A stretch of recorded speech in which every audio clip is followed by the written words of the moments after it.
تاریخ اسلام کے طالب علم جانتے ہیں کہ دین میں خلافت کی اہمیت کیا ہے اور یہ خلفائے راشدہ کے عہد زیریں کے بعد کن کن گھاٹیوں سے گزر کر بالآخر 1922 میں ختم ہو کر اہل اسلام کے دل پر وہ گھاؤ لگا گئی جس کے زخموں سے آج بھی خون رس رہا ہے۔ اگرچہ یہ حقیقت اپنی جگہ ایک وجود رکھتی ہے کہ جناب امام حسن رضی اللہ تعالی عنہ کے بعد تاریخ اسلام میں ملوکیت کا عمل دخل شروع ہو گیا تھا، لیکن اس کے باوجود ایک زمانے تک مسلمان حکمران خود کو خلیفہ ہی کہلاتے تھے، جس کی وجہ سے دنیا میں ہمارا ایک بھرم قائم رہا۔ مگر بدقسمتی سے یہ خستہ عمارت بھی ایک صدی قبل اس وقت زمین بوس ہو گئی جب ہندوستان کے کریا کریا میں یہ نعرہ گونج رہا تھا کہ بولیں اماں محمد علی سے، جان بیٹا خلافت پر دے دو۔ ناظرین، آپ دیکھ رہے ہیں اسپریڈ دی اسلام، جس نے آج کی اس زیر نظر ویڈیو کے لیے تاریخ میں سب سے طویل عمر رکھنے والی خلافت عثمانیوں کو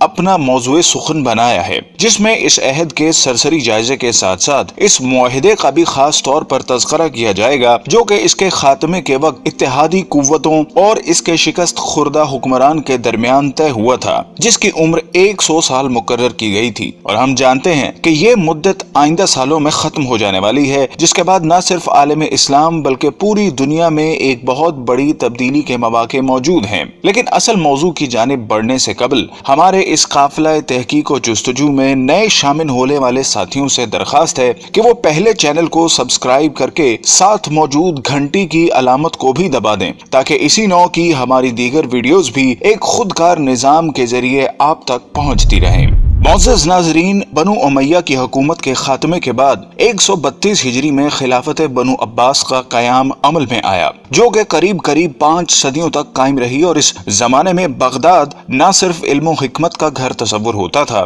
بلکہ اس کا شمار دنیا کی طاقتور ترین حکومتوں میں بھی ہوتا تھا، جس کو ہارون الرشید اور مامون الرشید جیسے خلفاء نے قوت و حشمت کی بلندیوں تک پہنچا دیا تھا۔ لیکن فطرت کے اس اصول یعنی ہر کمال زوال کے تناظر میں جب 8ویں خلیفہ معتصم باللہ کے بعد عباسیوں نے محض ہوس اقتدار کو اپنا مطمع نظر بنا لیا تو ہلاکو خاں کے ہاتھوں اس کا بھی خاتمہ ہو گیا، اور یہ تاریخ اسلام کا وہ خونی باب ہے جس کو رقم کرنے کے لیے شیر کا کلیجہ درکار ہے۔ لیکن چونکہ آج کا ہمارا موضوع خلافت عثمانیہ ہے جس نے اسی راگ سے جنم لیا، سو ہم اسی تک محدود رہتے ہوئے ابھی اس سے صرف نظر کریں گے۔ ناظرین محترم، عین ان لمحات میں جب بلا لحاظ عمر و جنس مسلمانوں کا خون بغداد کی گلیوں کو سیراب کر رہا تھا اور تاتاریوں نے صرف مسلمانوں پر زندگی حرام کر دی تھی کہ ایک دیندار گھرانے میں ایک بچے نے آنکھ کھولی اور اس کے والدین نے نومولود کا نام عثمان رکھا، جس سے ان نامہربان موسموں میں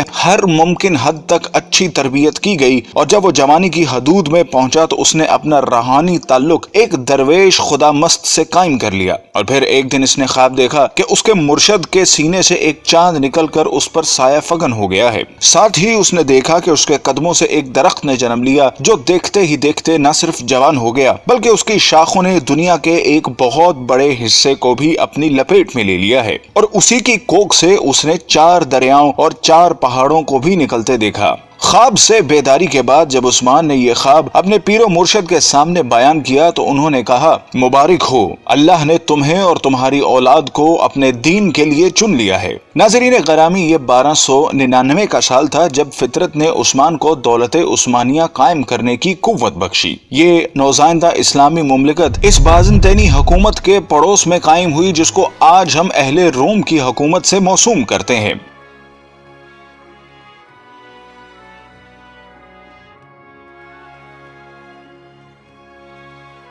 قابل قدر ناظرین، عثمان، جس کو ترک آج بھی غازی عثمان کے نام سے یاد کرتے ہیں، کا عہد حکومت ایک مثال کے طور پر پیش کیا جاتا ہے جس میں عدل و انصاف کی حکمرانی تھی۔ غازی عثمان نے اپنی زندگی میں ایک ایسی سلطنت کی بنیاد رکھی جو کہ آنے والی کئی صدیوں تک قائم رہی۔ یہ عظیم حکمران جب 1226 میں اس دنیا سے رخصت ہوا تو اس نے موت سے قبل اپنے بیٹے اور خان کو جو نصیحت کی وہ آج بھی کتب تاریخ میں ایک بہترین ضابطے کی صورت میں موجود ہے۔ اس نے کہا کہ جہاد فی سبیل اللہ کو قائم رکھتے ہوئے ہمیشہ دین اسلام کا پرچم سر بلند رکھنا اور ہمیشہ عدل و انصاف پر قائم رہنا۔ اس نے کہا کہ میری نسل سے جو شخص بھی اسلام سے بے وفائی کا مرتکب ہوگا تو وہ روز حشر رسول اللہ صلی اللہ علیہ وسلم کی شفاعت سے محروم رہے گا۔ اور پھر اس کے بعد 627 سال تک دولت عثمانیہ پر اسلامی خلافت قائم رہی، جس دوران کئی ایک نامور حکمران آئے جنہوں نے اس کی آبیاری کرتے ہوئے اسے دنیا کی ایک عظیم سلطنت میں بدل دیا۔ اور پھر آنے والے وقت نے ثابت کیا کہ عثمان کے خواب میں آنے والے دریاؤں میں دجلہ، فرات، نیل اور دریائے دینوب شامل تھے،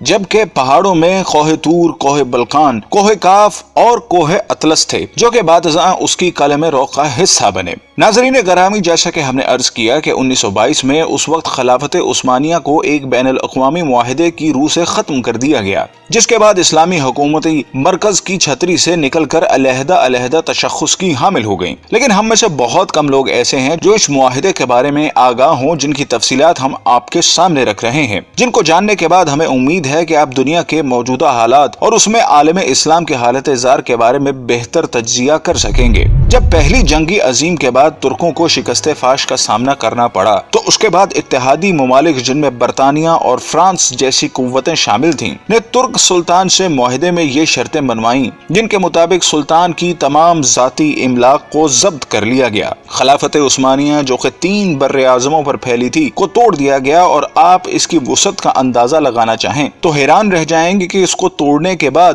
دنیا میں 40 آزاد ممالک وجود میں آئے، جن میں آج کی دنیا کے بیشتر اسلامی ملک شامل ہیں۔ گویا مسلمانوں کی قوت مختلف 40 دائروں میں تقسیم ہو کر رہ گئی، جس کے بعد یہودی اور نصرانی دنیا کے لیے سپر پاور بننے کا راستہ ہموار کیا گیا۔ ترکی جو کہ اس سے قبل عالم اسلام کا مرکز تصور ہوتا تھا کو سیکولر اسٹیٹ کا درجہ دے دیا گیا، سلطان کے 3 بر اعظموں پر پھیلے ہوئے اثاثوں کو ضبط کر لیا گیا، اور ترکی میں آئندہ 100 سال تک اسلامی نظام کے نفاذ اور خلافت پر پابندی عائد کر دی گئی۔ اس کے علاوہ اس کو معاشی طور پر تباہ و برباد کرنے کے لیے یہ شرط بھی رکھی گئی کہ وہ اگلے 100 سال تک اپنی معدنیات جن میں تیل کی نمایاں دولت تھی کو استعمال نہیں کرے گا، اور تیل کے مزید کنویں بھی نہیں کھودے جائیں گے۔ جبکہ مزید ظلم یہ کیا گیا کہ اس کی بندرگاہ باسفورس پر ترکی کی ملکیت کو ختم کرتے ہوئے اسے عالمی تصرف میں دے دیا گیا، اور یہ شرط رکھی گئی کہ ترک اس سے کسی بھی قسم کا ٹیکس وصول نہ کر سکیں گے۔ یہ تمام شرائط نافذ کرنے کے بعد ساتھ ہی یہ بھی طے کر دیا گیا کہ ترک سلطنت اگلے 100 سال تک اس معاہدے کا احترام کرنے کی پابند ہوگی۔ ناظرین گرامی، وقت اپنی مخصوص رفتار کے ساتھ چلتا رہا اور ترک مسلمانوں اور بالعموم تمام عالم اسلام نے یہ صدی کس کرب سے گزاری۔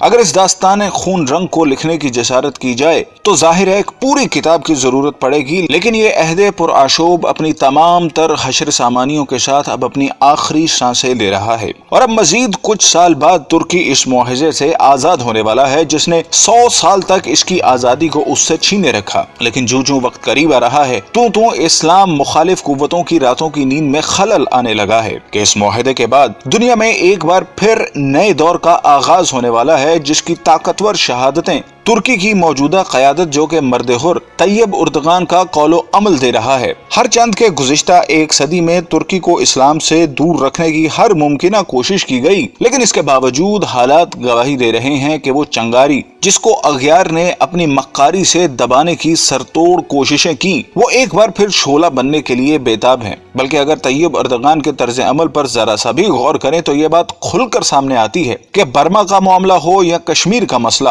سب سے پہلے مسلمانوں کے حق میں جو آواز بلند ہوتی ہے وہ طیب اردغان کا نعرہ مستانہ ہوتا ہے۔ بلکہ حال ہی میں جب امریکی صدر ٹرمپ نے پاکستان کے خلاف زبان کھولی تو اس کی مذمت بھی سب سے پہلے ترکی کی سرزمین ہی سے کی گئی، اور جب یہ معاہدہ اپنی موت مر جائے گا تو پھر حالات کیا رخ اختیار کریں گے اس کا اندازہ لگانا کوئی زیادہ مشکل کام نہیں۔ بلکہ طیب اردغان کا یہ بیان کہ 2023 کے بعد ترکی پہلے جیسا بیمار ملک نہیں رہے گا بلکہ وہ عالمی سیاست میں ایک صحت مند کردار ادا کرے گا، اس بات کا غماز ہے کہ آنے والے وقتوں کے لیے خود کو تیار کر چکا ہے، اور شاید اقبال کا اس شعر کی تفسیر آمدہ برسوں میں آنے والی ہے: اگر عثمانیوں پہ کوہ غم ٹوٹا تو کیا غم ہے کہ خون 100,000 انجم سے ہوتی ہے سحر پیدا۔ ناظرین کرام، اگر ہم تاریخ کے آئینے میں دیکھنے کی جسارت کریں تو یہ بات کھل کر سامنے آتی ہے کہ طاغوت کی ہمیشہ یہی کوشش رہی کہ اسلام کبھی بھی دنیا کے کسی بھی خطے میں اپنی اصل شکل کے ساتھ نافذ نہ ہو سکے، اور اگر ماضی میں بھی کبھی ایسی کوشش کی بھی گئی تو اس کی مخالفت میں تمام ابلیسی قوتیں متحد ہو گئیں، جس کی تازہ ترین مثال ملا عمر کے افغانستان میں اسلام کے نفاذ کی کوشش تھی، جو طاغوت کے لیے ایک ڈراؤنا خواب تھا، جس کے مقابلے میں ہم نے دیکھا کہ دنیا کی تمام قوتیں اس پسماندہ ترین ملک کے خلاف صف آرا ہو گئیں، اور نہ ہی وہ طاقتیں جن کے بارے میں اللہ رب العزت کا ارشاد ہے کہ یہ کبھی تمہاری دوست نہیں ہو سکتی، بلکہ یہ آپس میں ہی ایک دوسرے کی دوست ہیں۔ یہ گوارا کرتی ہے کہ ملت اسلامیہ کبھی ایک مرکز تلے جمع ہو سکے، اور یہی وجہ ہے کہ انہوں نے اسلام کی خلافت کو ختم کر کے اپنے تئیں ایک بہت بڑا معرکہ سر کر لیا تھا، اور اس خوش فہمی میں مبتلا تھیں کہ شاید ایک صدی کی گرد تلے دبے یہ ترک مسلمان دوبارہ اپنی فطرت کی طرف مراجعت اختیار نہیں کر سکیں گے، لیکن وقت کے تیور بتا رہے ہیں کہ اب ان کا یہ خواب پورا نہیں ہو سکے گا، اور ایک دفعہ پھر دنیا میں خلافت کی بنیاد رکھی جائے گی، کیونکہ حضور صلی اللہ علیہ وسلم کی حدیث کے مطابق قیامت سے قبل خلافت قائم ہو کر رہے گی۔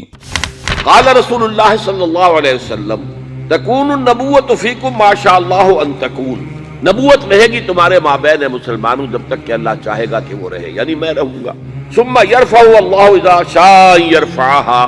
پھر اللہ اسے اٹھا لے گا جب اللہ چاہے گا کہ اسے اٹھا لے، یعنی پھر میرا انتقال ہو جائے گا، نبوت ختم ہو جائے گی، اب تمہارے مابین نبوت کی برکات و سعادتیں نہیں رہیں گی۔ ثم تکون خلافت علی منہاج النبوہ، پھر اس کے بعد ایک دور ہوگا خلافت کا جو بالکل نبوت کے طریق پر ہوگی، نبوت کے نقش قدم پر ہوگی، جو نظام میں نے قائم کیا جوں کا توں، بغیر کسی بال کے فرق کے وہ قائم رہے۔ فتکون ما شاء اللہ ان تکون، پھر وہ بھی رہے گا جب تک کہ اللہ چاہے گا کہ رہے۔ ثم یرفع اللہ اذا شاء یرفعها، پھر اللہ اسے بھی اٹھا لے گا جب چاہے گا کہ اٹھا لے۔ ثم تکون ملکا عاضا، عض یعض کہتے ہیں دانتوں سے کاٹنے کو۔ پھر اس کے بعد ایک دور آئے گا جو کاٹ کھانے والی ملوکیت کا دور ہوگا۔ یہ جیسا کہ میں عرض کر چکا ہوں، یہ ملوکیت جو مسلمانوں کی تھی، اور ان میں جو مظالم ہوئے ہیں، اچھے لوگ بھی آئے ہیں، یقیناً آئے ہیں، آخر 12 خلفاء کی تعداد انہی میں سے پوری ہوگی۔ ثم تکون ملکا عاضا، پھر کاٹ کھانے والی ملوکیت آئے گی۔ فتکون ما شاء اللہ ان تکون، تو وہ بھی رہے گی جب تک اللہ چاہے گا۔ ثم یرفع اللہ اذا شاء یرفعها، پھر اللہ اٹھا لے گا اسے بھی جب چاہے گا۔ ثم تکون ملکا جبریا،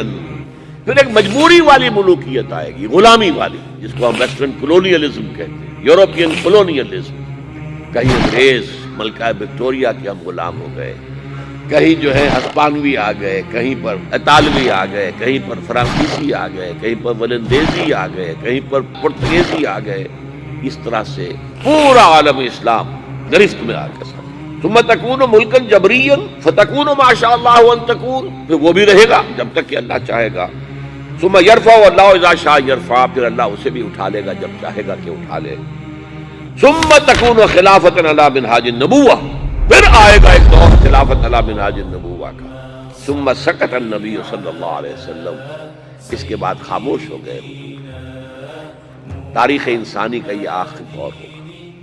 مسند احمد میں موجود حدیث کے مطابق حضور صلی اللہ علیہ وسلم نے 5 ادوار کا ذکر فرمایا ہے۔ آپ صلی اللہ علیہ وسلم نے فرمایا کہ تمہارے اندر نبوت کا دور رہے گا جب تک اللہ چاہے، پھر اللہ اسے اٹھا لے گا جب اٹھانا چاہے گا، یعنی جب تک حضور صلی اللہ علیہ وسلم رہے وہ دور رہا۔ اس کے بعد حضور صلی اللہ علیہ وسلم نے دوسرے دور کا ذکر فرمایا، پھر خلافت منہاج النبوہ قائم ہوگی، پس یہ دوسرا دور بھی جاری رہے گا جب تک اللہ چاہے گا، پھر جب اللہ چاہے گا اسے بھی اٹھا لے گا۔ اس کے بعد حضور نے تیسرے دور کا ذکر فرمایا کہ اس کے بعد کاٹ کھانے والی حکومت کا دور آئے گا۔ حکومت کا یہ دور بنو امیہ اور بنو عباس کی ملوکیت کا دور تھا۔ آپ نے ارشاد فرمایا یہ دور بھی رہے گا جب تک اللہ چاہے گا، پھر اسے بھی ختم فرما دے گا۔ پھر حضور صلی اللہ علیہ وسلم نے چوتھے دور کا ذکر فرمایا، پھر جابرانہ بادشاہت کا ایک دور آئے گا۔ جابرانہ بادشاہت سے مراد غیروں کی غلامی کا زمانہ ہے۔ پھر حضور نے 5ویں دور کا ذکر فرمایا کہ پھر خلافت منہاج النبوت قائم ہوگی۔